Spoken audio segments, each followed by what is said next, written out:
All right, and we are now recording. So I'm going to go ahead and hit the live button. We're about to go live for our second clean water conversation with Jacqui Thurlow Lippisch and Deanna Umpire.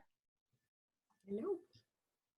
All right, and I will let you ladies know as soon as we're live. We are connecting right now.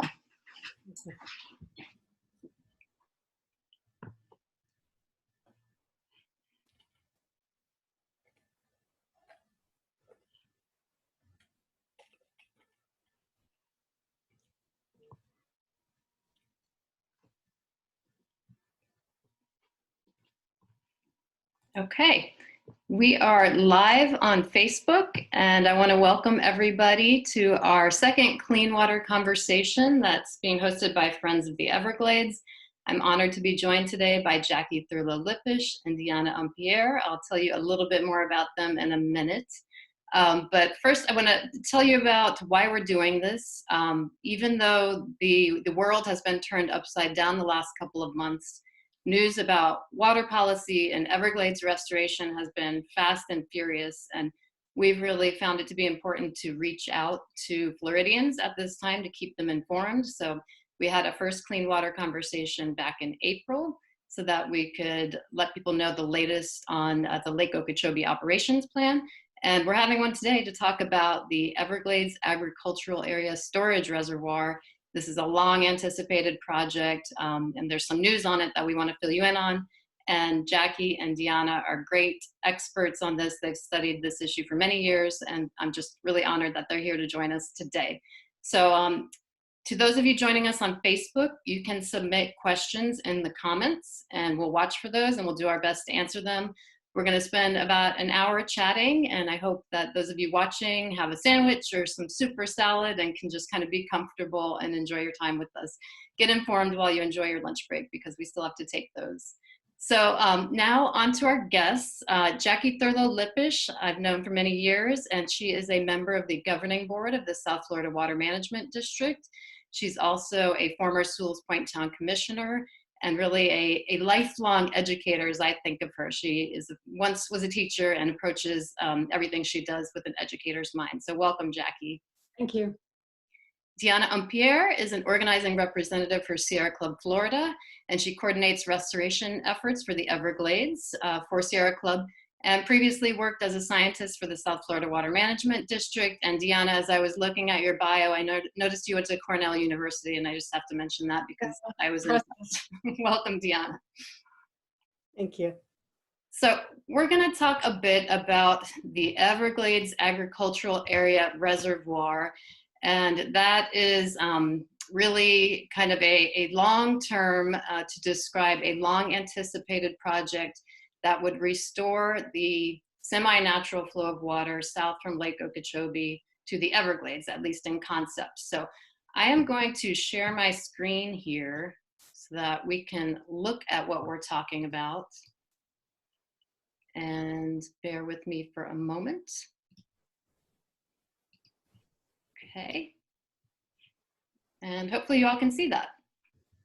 Yes. So I think to talk about the Everglades Agricultural Area Reservoir, the EAA Reservoir as it's known, we have to talk about the historic flow of water, the river of grass, as our founder, Marjorie Stoneman Douglas, dubbed it back in the 1940s.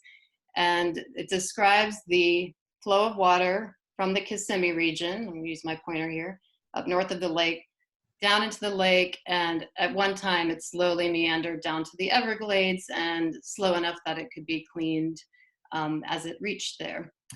Unfortunately, as Florida was developed over the past century and a half, Florida was replumbed, and a system of canals and other drainage mechanisms were built, and the flow of that river of grass was diverted and blockaded. And now when Lake Okeechobee gets too high, it goes west to the Caloosahatchee River via discharges, or east to the St. Lucie River. And the hope for the restored flows is to get back to some semblance of that river of grass. We know we can't completely restore it to what it once was because too much development has happened in Florida, But we know we need to at least strive for that, because it's important for the estuaries, which get blown out by discharges from the lake, and it's incredibly important for the Everglades in Florida Bay. And the big obstacle in the way of restoring that has been the Everglades Agricultural Area. As big as the lake is, Lake Okeechobee, it's 730 square miles. The Everglades Agricultural Area is even bigger. It's about 1,000 square miles.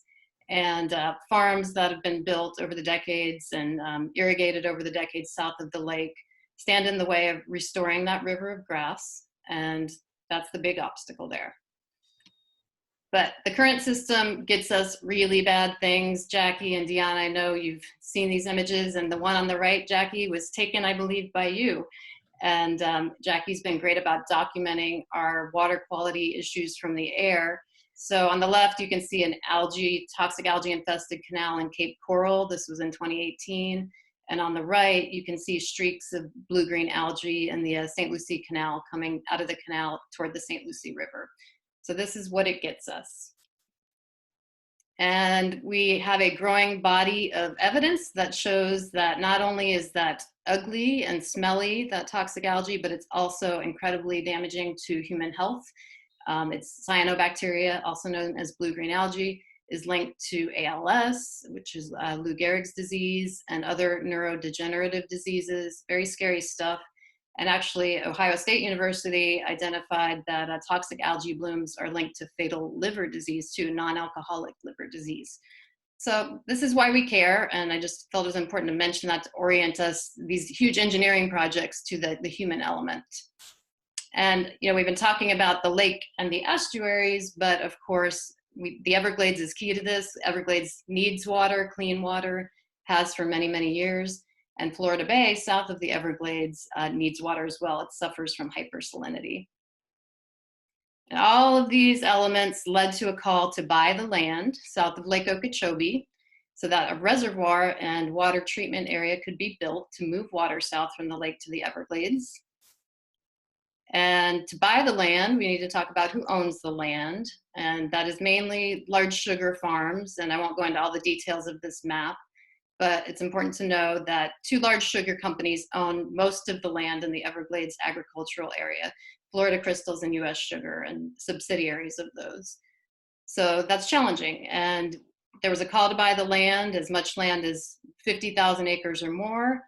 But what we ended up with was much smaller. And now we have an Everglades EAA Reservoir project that's going to be built on about 16,500 acres. And this is a snapshot from a study put together by Bill Mitch, who pointed out that this project will move about 76% more water south from Lake Okeechobee. However, it only has about a 13% increase in water treatment, wetlands, man-made marshes. So this is the project. I just wanted to orient everyone, and this is what we're going to be talking about for the next 45, 50 minutes or so. So I'm going to stop my screen share here because I want you all to be able to see Jacqui and Deanna as we're having this conversation.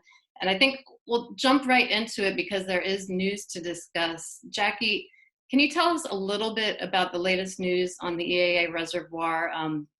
There has been some new developments in terms of the money for construction of the project. The most recent news on the EAA reservoir is that the district is working on the stormwater treatment area, so the intake canal. And then you have the other component of it, which is the reservoir itself. The reservoir is now, I would consider it, in a new start status. I know that some people are working very hard at this point to get it out of this new start status, but for all intents and purposes right now, it's in a new start status until it's not. And what that means is that basically there is no construction funding for the project until it goes through a new start, which would at the earliest be next year, and realistically could be further along than that. Thank you for that. And To further explain this new start issue, because it is very confusing, this is a requirement by the Army Corps of Engineers for a designation that would allow construction funding. Is that how you understand it? Well, this is a decision by the highest levels of the Army Corps of Engineers in Washington, D.C., to remove the EAA reservoir from its status in SERP, the Central Everglades Planning Project, which is all about moving water south, and separating it, not giving it funding until it goes through. It's confusing to me too. You know, a new start, like what's that mean? Like you knock it all down, you build it over again, it's not built yet. But I think for them, it means that it has to have a fresh look. You know, they want a fresh look on the project. And, but by doing that, it's extreme. It's not like you're looking at it where it is, you remove it to give it that new start, that fresh look, and then it's decided by Congress whether it goes back in line or not.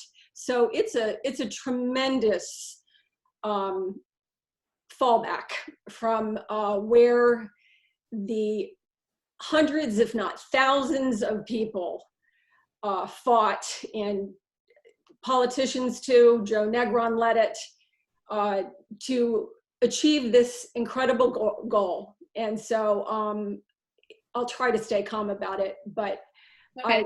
I was very, very, I was upset. I was upset. For me, it's personal. I think for you, it's personal too, Eve. A lot of us have been involved with that project, and it was the symbol of moving water south.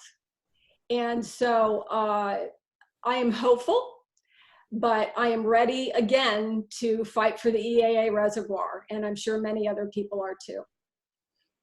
And just to make it clear, the state of Florida, Governor DeSantis, the South Florida Water Management District, and other policy leaders in Florida are really pushing the Army Corps not to require this additional hurdle, this new start that could delay construction a year, possibly more. And, you know, I hear everything you're saying, Jacqui, about this being a symbol of moving water south. Although, as I alluded in my preamble to this, there are concerns about the size of the project. And I hope that we'll get into that today. I know we'll get into that today. So, in its current configuration, the EAA Storage Reservoir and the STA, Stormwater Treatment Area, will occupy about 16,500 acres. And when Joe Negron, who you just mentioned, who was then state Senate president, originally pitched this, he talked about 60,000 acres for a project. But of course, there were not willing sellers in the EAA. The large sugar companies didn't want to sell.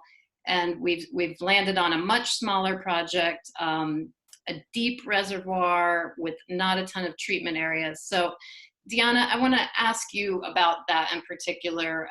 And I should mention that Sierra Club, who you work for, and Friends of the Everglades, who I'm with, joined together to articulate some concerns about this reservoir project. And I know we can all have an honest conversation about our views on this, and Jacqui's are different, I know.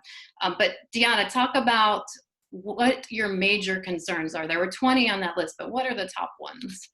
Yeah, so boy, where do we start with that?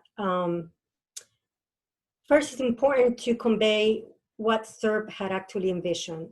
SERP had envisioned a shallow reservoir that was going to be 6 feet deep. It also envisioned that it would hold a capacity of 360 acre-feet of water. And that was what's originally envisioned, right? Now, 360,000 acre-feet, yeah. Yeah, exactly. Yeah, what did I say? 360? Yes, that's gotcha. What I meant.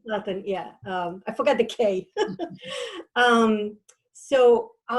So over time, I mean, we understand that not every SERP component is 100% what it was originally envisioned, but that vision was because of the need of what we knew we needed in storage.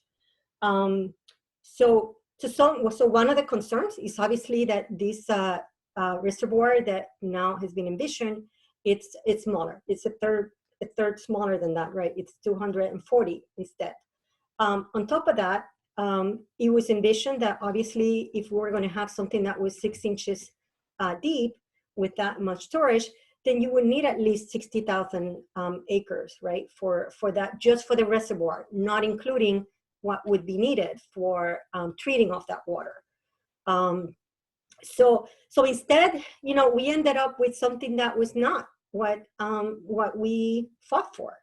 And so we can quite call this a victory, you know, on our end. We still believe that this reservoir is very much needed, as well as the adequate amount of acreage to make sure that we are actually sending clean water to the water conservation areas, the Miccosukee tribe, the Everglades National Park, and everything else downstream. And you know, we just don't believe that it's possible to get the benefits that we all hope for with something that is literally, you know, like what, almost 6 times smaller, right, in terms of the footprint, maybe even less than that, given that SERP didn't include some of the STAs that we know now for sure that were needed for that reservoir. So instead we ended up with, you know, just to give perspective of how deep this thing is, Lake Okeechobee is, I think in average, something like 9 to 10 feet deep or so. And this reservoir would be more than twice that. You know, an average person is what, like 5.5 feet? This is I think we're all shorter than that, Diana. Yes. I know, yeah. But you know, this is a very big, and then just think about, you know, the issues that we already have with Lake Okeechobee, the contamination that we have because of all the nutrient loads that it gets, and you know, it's a fairly shallow lake. You know, back then, you know, we said, you know, the deeper the lake, the more contaminated it is, the dirtier it is, and so we don't see, you know, what we originally envisioned was the reservoir that will be able to keep cleaner, that will have some more ecological value, that will be safer for the communities that are, you know, surround the area. And instead we ended up with an industrial size reservoir that is not going to resemble anything to what we hope for.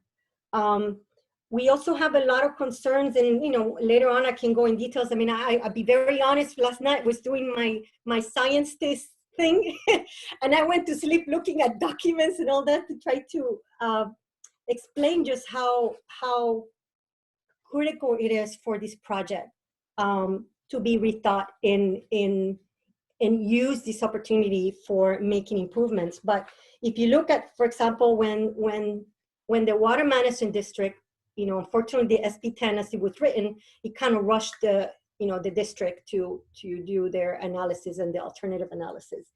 And back then, you know, this is in January 2018, which is like 2 short months before the district issued their so-called final environmental, their draft environmental impact statement. You know, the Everglades Coalition made it clear that we still don't know what is the optimum configuration of this thing. Everything was put in a very small footprint that was not what SB 10 called for. You know, in fact, Negron at one point brought that out, and it says that, you know, he sent a letter to them and it says, feel free to look for additional alternatives. The bill did include some additional things that could have been done, such as land swaps, you know, and terminate some leases. I mean, there were other options. Also, the bill didn't say you have to acquire the land before you design it, right? I mean, there were, so we are very confident that at this point, we don't know what else was possible. We don't know, we didn't get the science that we needed to determine that there's in fact a much better configuration that was going to have more ecological benefits, that was going to be safer, that was going to provide more, more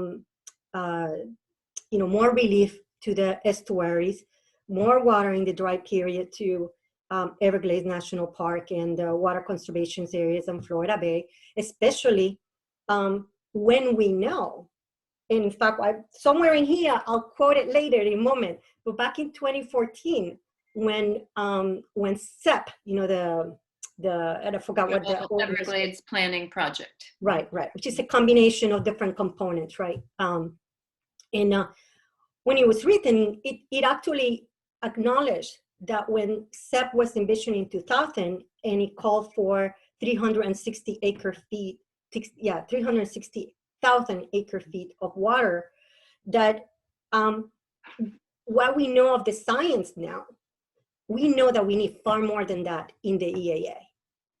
And so we're very concerned, with the depth of this reservoir. We're concerned that there's enough, even in these documents that were released, to suggest that there are really valid concerns that water quality criteria will not be met.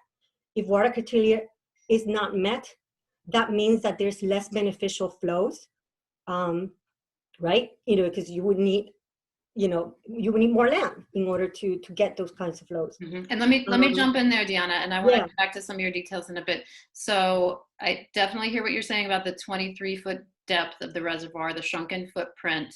And I want to ask Jacqui, now that we have an apparent delay, if there's any possibility of addressing these concerns in this delayed period. From where you sit on the governing board, the Water Management District, does that look like an option, Jacqui?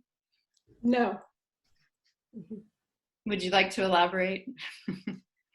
Just going back a little bit, Deanna, I appreciate your view as a scientist, and my view is as a politician more than anything, and as an advocate.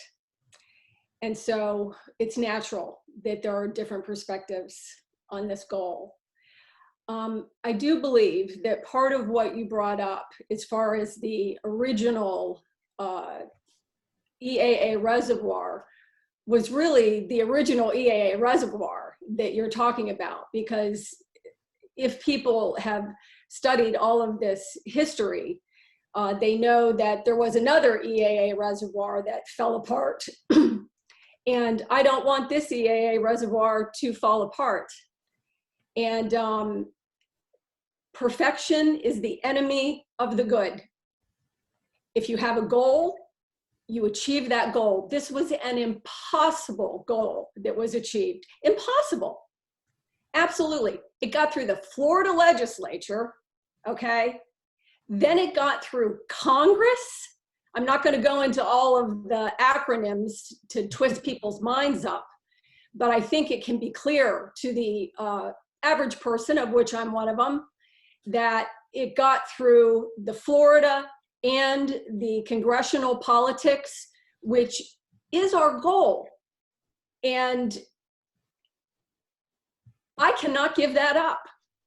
And I don't think, I'm speaking today as myself. Yes, I am a member of the South Florida Water Management District, but I was doing this long before I got on the South Florida Water Management District, so I can't pretend that I'm just speaking for them. The district, I do know, absolutely stands firm where it is, how it's been, and we have to credit those who got us this far. And I just find it,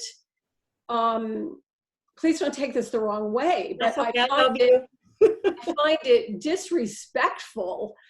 I don't find it disrespectful to rethink it or challenge it or say it needs more, but I find it disrespectful to forget everything that we have gone through together to get this EAA reservoir on the books.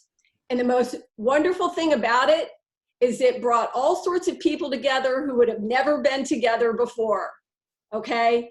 All different backgrounds, different socioeconomic situations, all sorts of different things.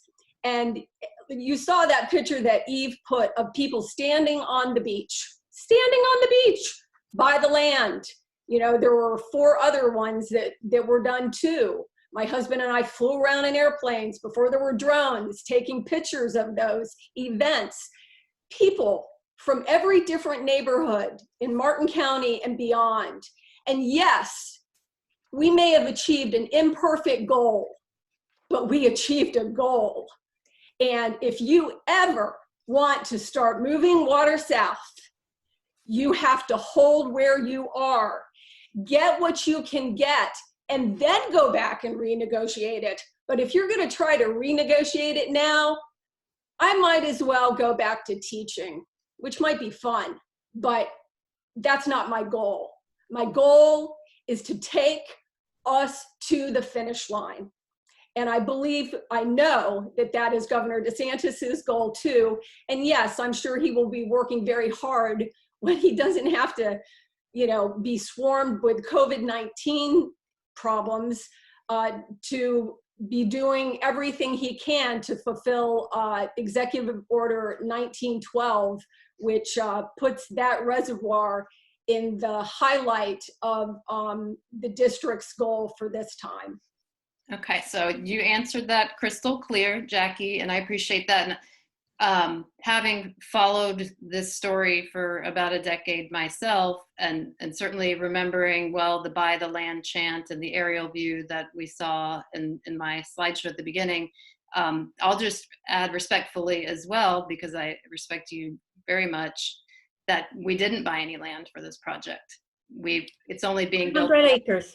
500 acres. Right, 500 acres. So a fraction of the many thousands envisioned. So I'll add that, and I love that we're hearing both of your perspectives and both of your passion, because I think if we're talking about this, it only makes the outcome better. So I think. Let me just ask a question.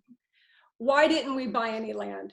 There were no willing sellers. Okay, so we actually have a question that just came in from Facebook along these lines, and it's about eminent domain.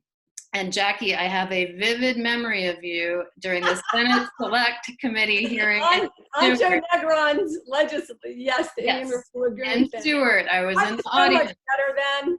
Yes.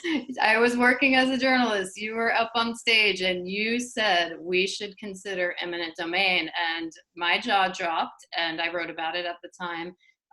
But really, looking back, that probably was the only way it could have been accomplished. Of course, Senate Bill 10, which enabled the EAA reservoir, prohibited eminent domain. It was written into the law, so it was taken off the table legislatively. And the question we got via Facebook, our audience watching on Facebook now, is there any hope of bringing eminent domain back into the equation? No.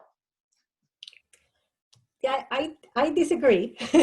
Tell us, So so when I think, I just want to correct, when I look at, the passion that I have for the work that I do, even though I do have, the science background that I came with, I very much look at it, from the standpoint of an advocate.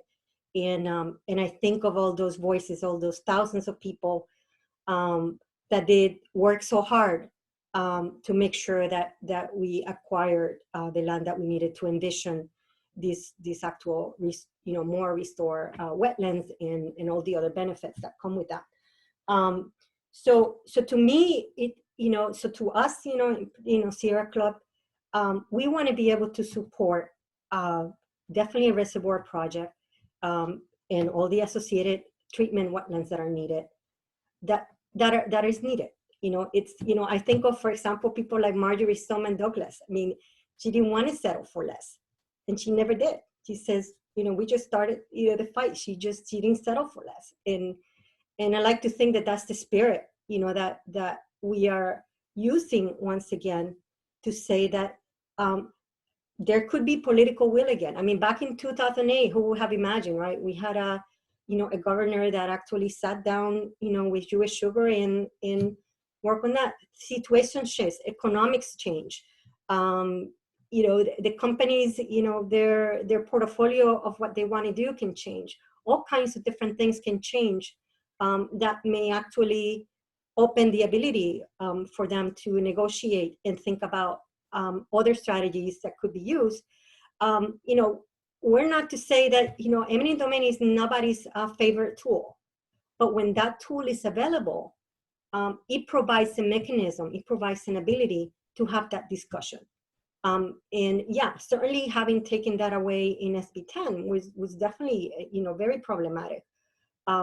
But what it did not do, it did not give it did not take away the ability for scientists, for engineers, to be able to look at this project, you know, from the apolitical view, take out the political hat off when you do science, and look at what is it that is needed so that we get the kind of ecological benefits that we need.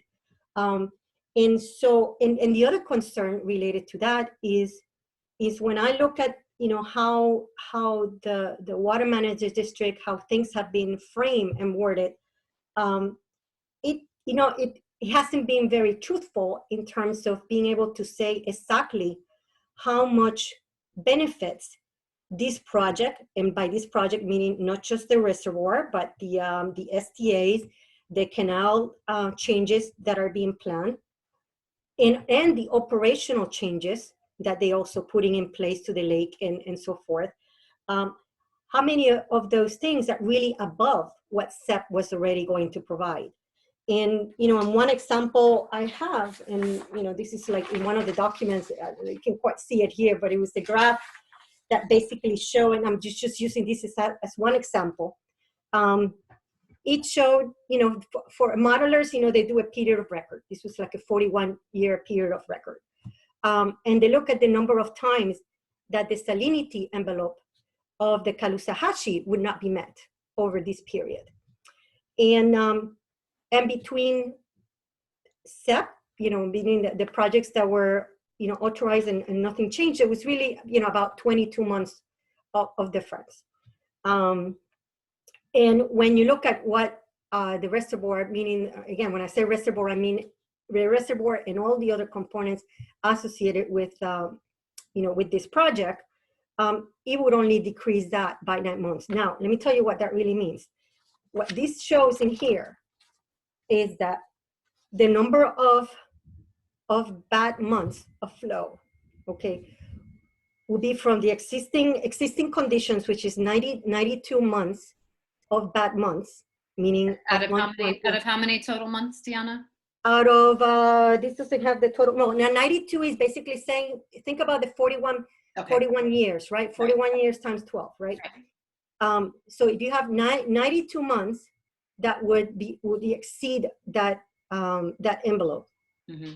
And with this project, you know, when you consider what it's actually adding, it's only 9 months less. It basically used to have remaining 61 months that would not meet that that salinity envelope. Now think about what 61 months means. 61 months translates to 5 years, right? In reality, it's more than that, because your high level discharges don't happen across the entire year. It's usually your wetter season. So you're talking still about having harmful discharges when this is done.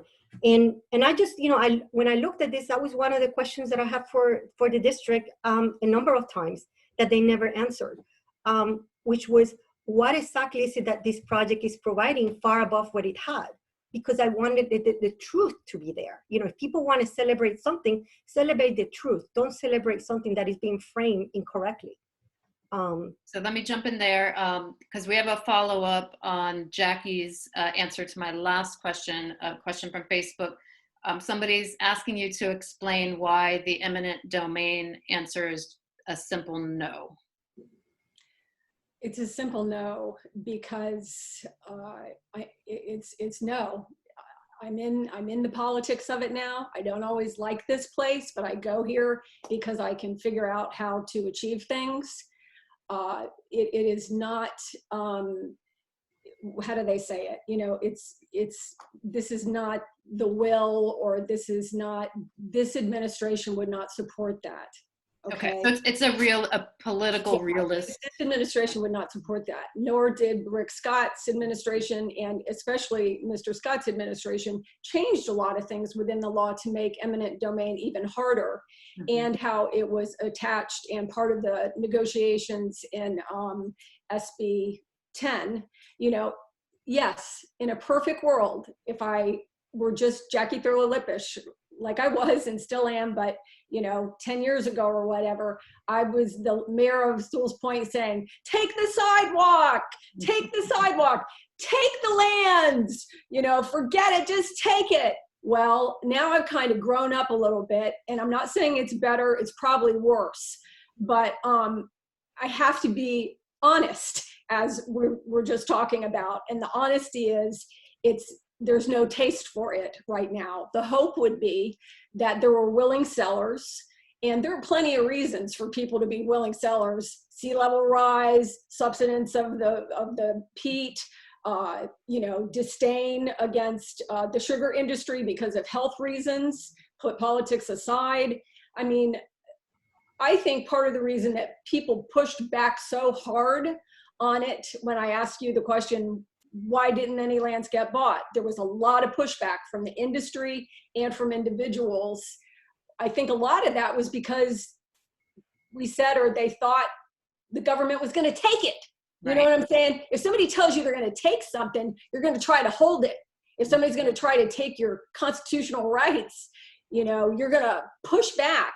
But maybe in a different environment where money and influence and I seen honest money, you know what I mean? Things are negotiated, and your business is falling apart, and the world economy is shifting, and people don't like sugar anymore. Maybe you could work something out.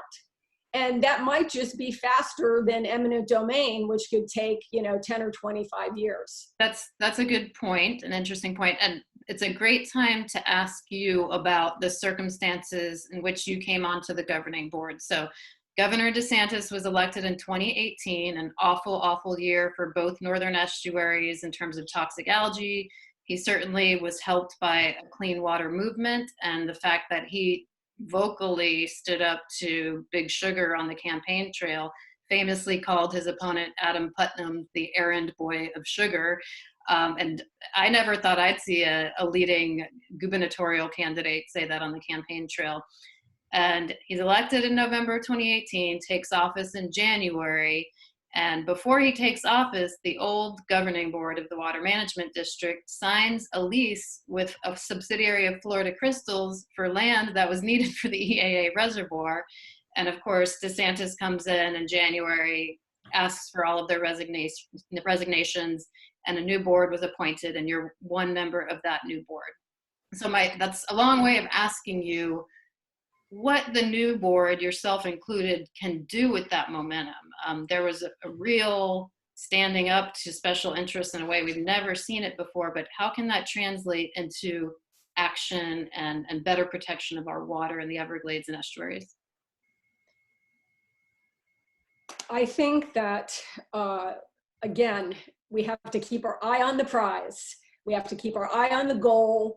We have to keep our eye on the EAA reservoir with all of its imperfections, because being vociferous about that is being vociferous about something that was and is supported by the governor and the legislature, so to a certain degree, and trying to keep our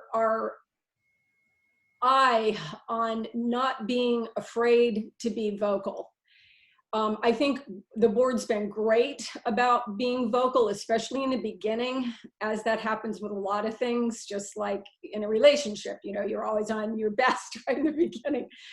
And then after time, sometimes you're kind of like, ugh. But I wouldn't say we've dropped the ball, because we haven't, but Eve, it's been hard with COVID-19. For almost 3 months, we've had meetings on Zoom, and we don't see each other. I like that, at least this meeting, you get to see each other. It's just voices, and it's great that there's just voices, but sometimes I don't feel the connection. And it's also, the communication is hard. It's hard to know, am I stepping in? Do I unmute? Do I butt in front of Chauncey Goss? It's harder to be on top of your game in this new world. And so I think we'll all get better at it. And I think we've done a good job, but we're like everyone, adapting. And then of course, all the stuff that's going on in our families. I mean, I was in a total daze for almost 3 weeks, watching what was happening to our lives, my husband's business, you know, I feel like I lost at least a month of my life. And now we're all kind of saying, okay, this is it. So here we go. So to answer your question, I think we have to embrace this new world and this new mode of communication. We have to find how to still be vociferous in this environment and passionate. You know, I find that I'm less passionate. You know, I'm like talking like a robot on those things.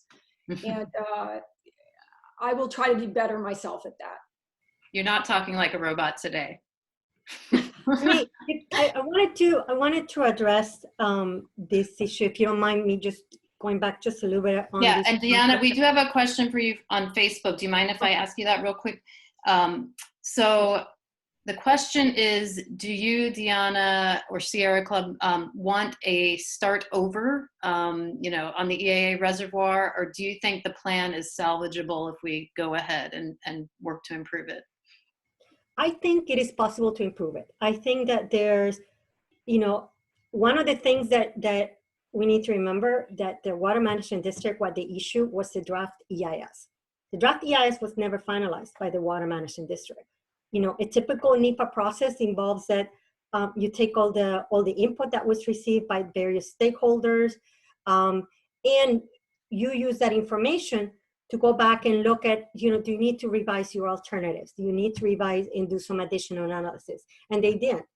They didn't. They just took, you know, made the assumption this is all that we're going to work with, come up with this, and then just never address all this feedback that was obtained back then. In fact, it didn't even get enough feedback from stakeholders. I remember when they did their agency technical review, they gave practically just 5 business days, you know, from when they kicked off the agency technical review to when they wanted feedback.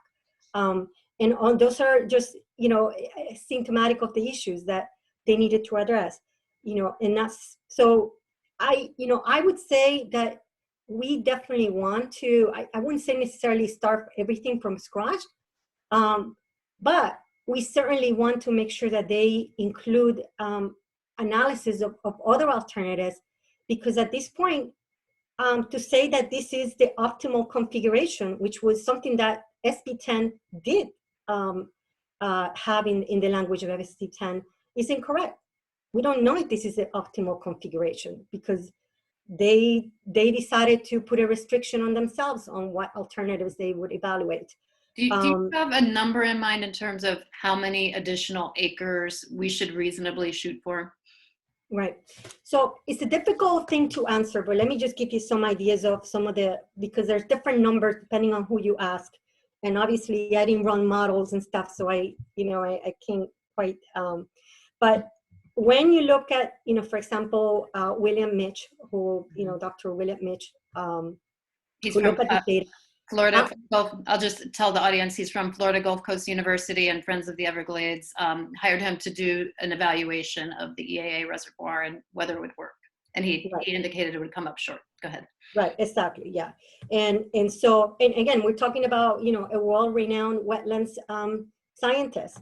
And when he looked at this, he said that at a minimum, we would need an additional 43,000 acres of treatment wetlands, right? I mean, he did in his papers, you know, he made a case for even more than that, but I'm just using kind of that low number that he cited. Again, when you go back to, you know, when we were all talking about buy the land, when we were all talking about why this project was so important, if you remember back then, there was this big, what was it that was called? Now we're Everglades petition that was passed around back then. You know, back then we're talking about just about 15% or so of the EAA would be needed. You know, and that 15, you know, if you assume that the EAA is roughly 700K or so of acres, you know, that's roughly, you know, is it about 100 or so? So now what the actual number is may be different than all of those, right? And we're not going to know that until there's some real scientist that takes the politics away and lets us know what is possible. Even if the climate way to take away the politics. I understand. Taking your brain out of your body and thinking that you can still be a human being. I wish it were different, Diana, but it's not. South Florida is the most politically oriented place with water probably in the world. And that, you know, believe me, I respect, and I'm sorry I used that word. I know that's I have this tendency sometimes to. That's okay, I still love you. It's because I was with my students all those years. I'd like say that and they'd all straighten up. So I apologize. That's not a very nice word for me to use with my contemporaries. You know, but I mean, I respect you. I respect wanting more. I respect wanting the very best. But we live in an imperfect world, in one of the most politically whacked out places in the whole world. And so if you're in that world, I mean, I don't want to play by the rules, but I have to understand where I am. And we achieved the impossible. We got through the Florida legislature, we got through Congress, whether it was perfect or not, whether, I'm sorry, but the EIS was done perfectly or not, it was achieved. This is a once in probably once in 250 years. If we give this up and go back to zero, we're all going to be dead and nothing more will have happened at all. We have to take what we are given, what we fought for, and push it through. And then I agree, you and all the smart people should make it better and fight for more. But please, let's take what we have and try to use it, or we have achieved nothing. I'm sorry, almost nothing in 8 years. And I can't accept that. I've given up a lot of my life. I've loved every minute of it, but I have really gray hair and I've been able to get it colored in 2 months. So now it really shows. And, you know, we all know that life is imperfect. And so accepting that, let's take our gifts, our achievements, and try to do something with them. And I swear to you, I will read every publication you give me and I will try to make it better. But let's not give up what we have. I think, Jacqui, it's important for the district, the water management district in general, to really clearly articulate how this is going to work. Because you mentioned earlier, don't let the perfect be the enemy of the good. But there's a question mark in some people's minds about how good this reservoir will be because of the depth of the reservoir, 23 feet. Could that make water dirtier? Will water quality standards, very strict standards for the Everglades, be able to be met? And if the answer is yes, then I think the district needs to be more clear about how that's going to happen. Because to Deanna's point, when you look at the numbers, when very smart people like Bill Mitch examine the project, it's just not clear. We don't want to spend $1.8 billion and not so even. Would you rather have nothing? Would you rather have nothing? It depends. And you go negotiate with the people in the EAA, and you go get a whole bunch more land, and you figure out a different configuration. The Army Corps has put their stamp on it. Mm-hmm. They drive me crazy sometimes, but I have to think that they would have put their stamp on it if they're aware of, you know, the nutrient level loads and the what's it called, the big lawsuit. You know, they're very aware of that. So you know, again, I think, you know, if you're dying, if somebody's, we use this a lot, and I know it's very extreme, but because of the toxic algae and the health issues with the St. Lucie River that we've all witnessed firsthand, if your patient is dying, are you waiting to have the perfect way to help them? Or do you lean down and try to give them mouth to mouth, even if you don't know how? Which is the better way? And then do you say to yourself, oh, well, it wasn't good enough and this and that? You know you tried. You know you tried. And I think that that's what happened is we tried. I think Joe Negron tried. You know, I think he wanted more, absolutely, but he was up against some of the hardest politics in the whole world, and he did the best he could. Mm-hmm. And I think that, so you take the best you have, and then you ask for more. You don't give up what you got. you don't take that last breath out of your patient lying on the floor. You know, and that's where I stand. But yes, I wish it were bigger, better. I have maps all over my walls. I wish we could wipe the whole state clean and make it a jungle again, you know, but you know, the thing is that, you know, on my end, I see it as, you know, we still don't know what will have been possible. We don't know that. And because we don't know that, because we don't have the data to show that, it makes it much harder to then have the political will to change things.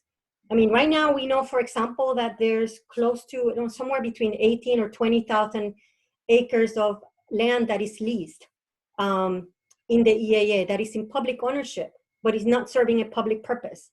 You know, those things are trapped in leases that, you know, potentially there might be abilities, and there's other, you know, other potentials for land swaps that are possible. And yes, it will require political will, it will require different administration willing to do those things. But from the perspective of, you know, science, you know, when we look at, for example, ending a pandemic, do we want half a solution, or do we want to really make sure that people stop dying, right? Do we want to go to the doctor and the doctor says that in order for you to be cured from this, you need X and Y, Z medicine, but you know, he doesn't have it, so he gives you something less that is not going to cure you, you're still going to die. And so on our end, we have really valid concerns. You know, I look, for example, and one of the things that is even on the Water Management District documents that they share, and he says, given the magnitude of the hydraulic changes proposed in SEP and in the SEP Packard, which is the EAA reservoir, this project presents some real risk of future non-compliance to water quality criteria. Particularly in the Shark River slough. That's a problem, because then that means that the beneficial flows that are needed, that the beneficial stops of discharges that are needed are not going to be happening. And we have a moment, right? We have a pause at this moment where, yes, I understand the frustration, and I certainly, I certainly understand, Jacqui, where you're coming from and where other people come from. But from the standpoint of, you know, when I look at also what the grassroots are fighting for, they have the right to say, if this is still not the right solution, we have the right to know what's better than with that. Why couldn't you? And we're not going to stop asking for that. Put something on top of it. Put something on top of that. Why take away, even though it's imperfect, what thousands of people fought to achieve? I think that's a fine idea, Jacqui, and I think if the district would have a transparent process pertaining to something additional that could provide more water treatment, that would be great, because there is, I think, a legitimate concern that this thing will be built, we won't be able to move water south because we won't be able to meet water quality standards, and it'll be another reservoir for agriculture. So if there's something else we can work on in tandem on to achieve that, I think that would be wonderful. We are getting some more questions from Facebook now. So there's a question about what the Water Management District plans to do to treat the water if the reservoir is continued as designed. I think that's related to the STA. Do you want to talk about how the STA would work? I'll kick that to Jacqui, I guess. You know, again, I'm just a person who sits on that board. I'm not a scientist of that board or that organization, but obviously it's like all of these big projects. You have the STA, the stormwater treatment area, and then you have the reservoir itself, like C44, C43, and then there are smaller ones. The best example of one that went wrong right in our area is 10 Mile Creek. You know, I mean, that was an awful situation where it was built and then it didn't work. And, you know, of course, these are concerns. There are always concerns. So the district, again, the district is, we bow to the Army Corps of Engineers. And so the STA is based on, you know, our designs, but their requirements. Everything has been approved, and so at this point it's supposed to work, and that's why it was approved, and that's why it was moving forward before the new start situation started. And it just cleans the water through plants, which is the key to almost everything, because the plants take up the nitrogen and phosphorus. And you know, of course, it would be wonderful if it were bigger. It would be wonderful if I were taller. I'd always wanted to be taller. My sister's really tall. You know, she's like 5'6", 5'7". I'm like 5'2.5". But Jacqui, you don't have to be tall to be effective. you all showed that. I think, you know, I think on our end, you know, we're not going to stop advocating for what we believe nature needs, for what we believe people need, you know, for the neither for the communities that live around the lake. You know, as you know, we have our office right there in Everglades, and we honestly care tremendously about the community there, and for them to, you know, to have the opportunities that others enjoy. But you know, I think of, you know, if you know anything about, you know, somebody like Greta Thunberg, you know, a Swiss activist, you know, climate activist. And I had the opportunity to be in a room where there was a live feed to them, and there were young people that were asking her questions live.